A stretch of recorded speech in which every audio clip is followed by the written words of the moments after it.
नमस्कार दोस्तों। भारत और पाकिस्तान दोनों ही देशों ने मिलकर एक दूसरे का जो परमाणु ठिकाना है वो शेयर किए हैं। इतना ही नहीं, दोनों ही देशों ने एक दूसरे देशों के जो मछुआरे हैं और कैदी हैं इनको भी शेयर किया है। क्या कोई पारंपरिक समझौता है या भारत पाकिस्तान दोनों में अब दोस्ती होने वाली है, अब मिलाप होने वाला है? तो मिलाप तो नहीं होने वाला है, लेकिन एक 34 साल पुरानी परंपरा है। 34 साल पुरानी समझौता भी कह सकते हैं, परंपरा भी कह सकते हैं। इसके तहत होता क्या है? इसके तहत होता है कि चाहे भारत हो चाहे पाकिस्तान हो, ये दोनों ही देश करते क्या है, इनके स्थान पर जो भी परमाणु हथियार जितनी मात्रा में अपने पास रखे रहते हैं उसको शेयर करना होता है। ये समझौता कब हुआ था? समझौता हुआ था 31 दिसंबर 1988 को। 31 दिसंबर 1988 को दोनों ही देशों के बीच में एक समझौता हुआ। समझौते में यह तय हुआ कि भारत और पाकिस्तान हर साल 1 जनवरी को एक दूसरे से अपना जो परमाणु प्रतिष्ठान है उसकी लिस्ट शेयर करेंगे। परमाणु प्रतिष्ठान के मतलब जहां वो परमाणु हथियार रखे हैं, अपना ठिकाना बनाए हुए हैं, ये शेयर करेंगे। इसमें यह भी तय किया गया था कि दोनों ही देश एक दूसरे के परमाणु प्रतिष्ठानों पर, यानी कि जहां परमाणु हथियार रखा गया है वहां पर दोनों ही देश हमला नहीं करेंगे। ये तय हो गया था उसी में। यह समझौता 27 जनवरी 1951 को 1991 में यह समझौता को लागू कर दिया गया।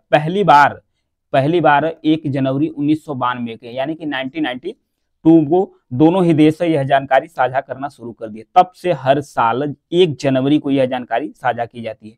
इस बार की जो जानकारी है ये 34वीं बार है। 34वीं बार है कि भारत और पाकिस्तान दोनों ही देशों ने मिलकर यह जानकारी साझा किया है कि कितना परमाणु हथियार भारत के पास है, कितना पाकिस्तान के पास है, कहाँ कहाँ इनके ठिकाने हैं, और इसके साथ साथ जो मछुआरे हैं उसके बारे में भी बताया गया है।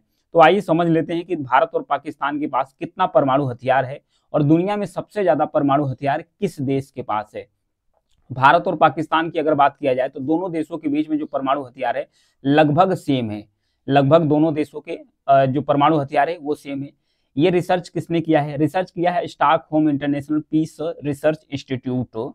ये अपना आधिकारिक आंकड़ा जारी किया है जून 2024 में। भारत के पास जो डाटा है 172 है, पाकिस्तान के पास 170 परमाणु हथियार है। लगभग दोनों देशों के पास परमाणु हथियारों की संख्या समान है।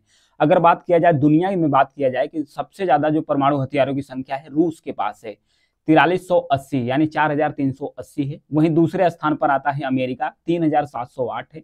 फिर चीन का नंबर आता है 500 हो गया है। फ्रांस का नंबर आता है चौथे पर 290 हो गया। पांचवें स्थान पर आता है ब्रिटेन जिसके पास 225 है। फिर छठवें स्थान पर भारत आता है, सातवें स्थान पर पाकिस्तान और आठवें स्थान पर इजराइल जिसके पास 90 परमाणु हथियार है। फिर वही 9वें नंबर पर आता है नॉर्थ कोरिया। नॉर्थ कोरिया ने भी परमाणु हथियार बना लिया है जिसकी संख्या कितनी है? 50, यानी नॉर्थ कोरिया के पास भी 50 संख्या है परमाणु हथियारों की। अब बात आती है कि जो भारत और पाकिस्तान कैदियों और मछुआरों को जो साझा करते हैं वो किस समझौते के तहत दोनों ही देश साझा करते हैं। तो वो समझौता क्या है उसके बारे में जानते हैं। दरअसल 2008 की बात है, चलते हैं 2008 में। 2008 में हुआ क्या था?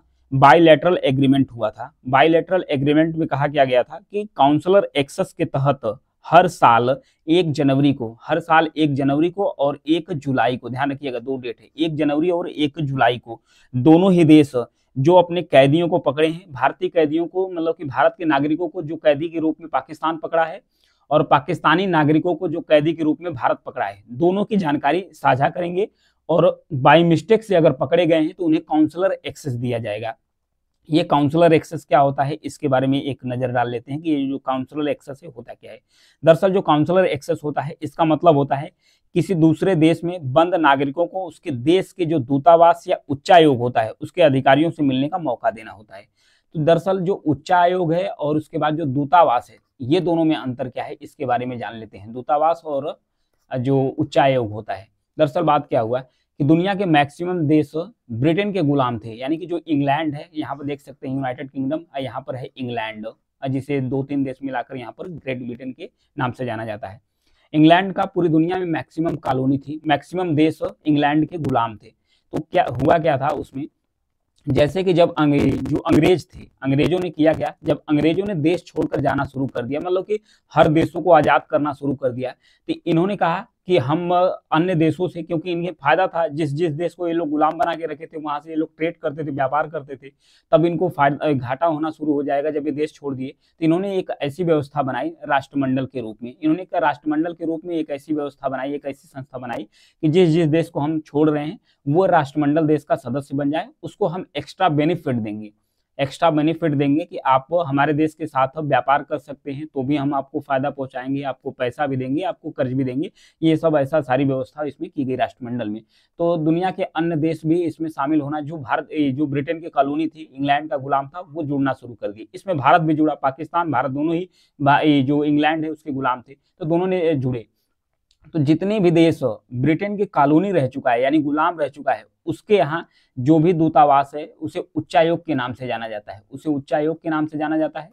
और जो इसके अधिकारी होते हैं उसे उच्चायुक्त कहा जाता है। अब वहीं जो ब्रिटेन का गुलाम नहीं था, जैसे चीन हो गया, ये जो ब्रिटेन का गुलाम नहीं था उसे दूतावास बोला जाता है, उसके यहाँ जो काउंसलर एक्सेस होता है उसे दूतावास बोला जाता है। दोनों सेम ही है, दोनों अपने नागरिकों को जो हेल्प है वो प्रोवाइड करते हैं। ये करते क्या है, जैसे कि यहाँ पर समझते हैं भारत और पाकिस्तान के माध्यम से। यहाँ पर देखिए, भारत का उच्चायोग पाकिस्तान के अंदर है और पाकिस्तान का उच्चायोग भारत के अंदर है। तो दोनों करते क्या है, जैसे कि हम पाकिस्तान के नागरिकों को भारत पकड़ता है और भारत के नागरिकों को पाकिस्तान पकड़ता है या मछुआरों को पकड़ता है, तो उन्हें सबसे पहली जो संधि हुई है, समझौता हुआ है, उसके तहत काउंसलर एक्सेस दिया जाता है।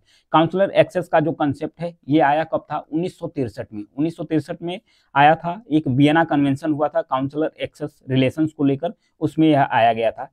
यह एक जो काउंसलर एक्सेस है यह अंतर्राष्ट्रीय संधि है जिसमें लगभग 170 देश इसमें शामिल हुए, 170 से ज्यादा ही देश है। इस संधि के तहत है कि अगर किसी विदेशी नागरिक को पकड़ा जाता है तो उसकी जानकारी तुरंत संबंधित जो दूतावास या उच्चायोग है वहां देना, यानी कि भारत पाकिस्तान के अगर किसी भी नागरिक को पकड़ता है तो तुरंत जो पाकिस्तान का उच्चायोग है भारत के अंदर उसे जानकारी देगा, या भारत के नागरिक को पाकिस्तान पकड़ता है तो तुरंत जो भारत का उच्चायोग है पाकिस्तान के अंदर उसे जानकारी देगा। तो जो उच्चायोग है अपने जो नागरिक हैं या दूतावास है अपने नागरिकों को जानकारी प्रोवाइड्स करते हैं और उनकी मदद करते हैं कि किस प्रकार से अगर वो पकड़े गए हैं तो उससे उन्हें छुटकारा मिल सकते हैं।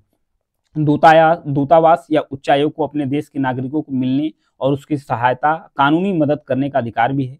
काउंसलर एक्सेस के जरिए अधिकारी कैदी से मिलकर उसका हालचाल भी ले लेते हैं। काउंसलर एक्सेस के जरिए ही अधिकारी कैदी से मिलकर उसका हालचाल भी ले लेते हैं, कैदी से पूछते हैं कि जेल में उसका व्यवहार कैसा था, क्या कोई हिंसक घटना हुई है, क्या उसे टार्चर किया जा रहा है, ये सब सारी जानकारी उच्चायोग उन कैदियों से पूछते हैं। वहीं काउंसलर एक्सेस के जरिए कैदी के साथ संवाद भी किया जाता है और उसे जरूरत पड़ने पर उसे मदद भी दी जाती है। तो ये सब सारा है काउंसलर एक्सेस को लेकर जो सिस्टम है वो है। तो जो 34 साल पुरानी परंपरा है उसी परंपरा के तहत भारत और पाकिस्तान जो परमाणु हथियारों का जो ठिकाना है वो शेयर किए हैं, और मछुआरे और जो कैदी हैं उनको भी शेयर साझा किया गया है कि कितने कैदी हैं हमारे पास, कितने नहीं है। तो ये था इसके बारे में। Thank you.